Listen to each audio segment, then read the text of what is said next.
I travel very frequently on behalf of the IMF to many countries. For full disclosure, I was the auditor for Paris 2 and Paris 3.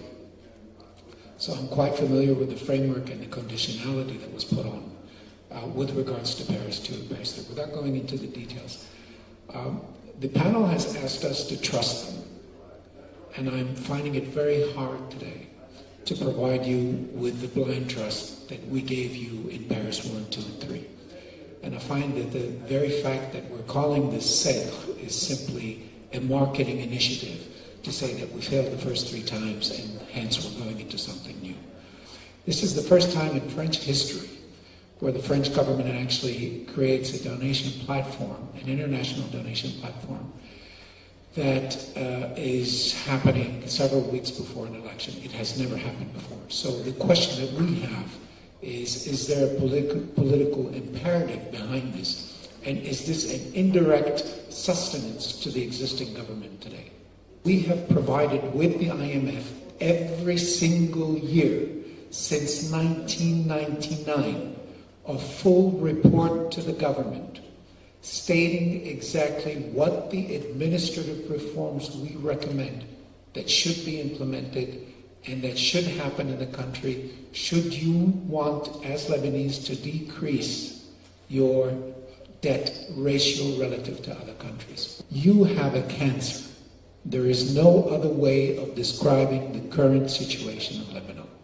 That cancer is a lack of governance, which has resulted in unequaled and unparalleled corruption.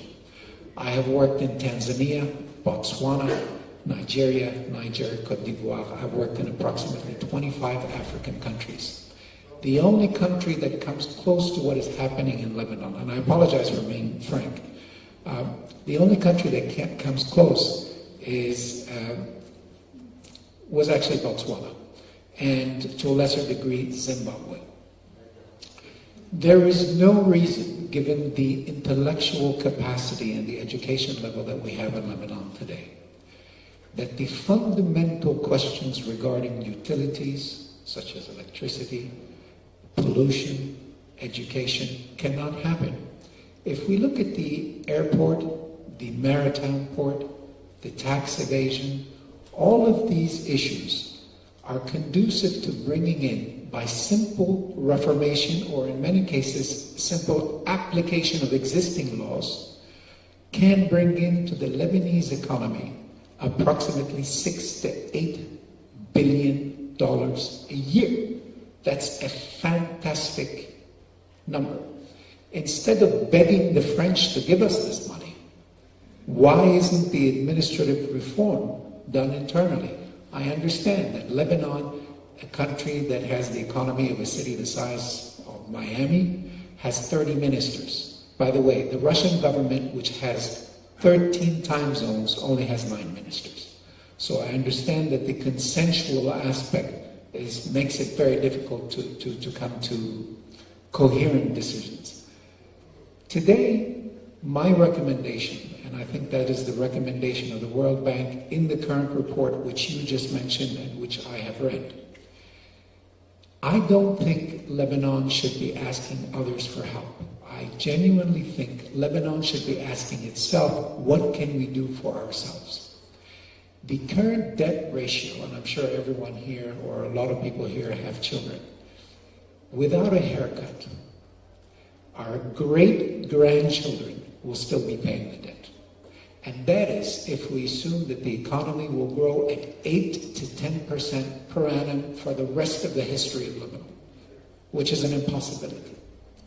So the concept of corruption, I think, is the fundamental issue that we seem to be teetering above. And the international community has treated Lebanon very much like an alcoholic who has promised that tomorrow they're going to change. And there is no indication, medically speaking, that within the very near future, there can be, given the current political structure, any form of change. And it's very unfortunate that I should come to this conclusion.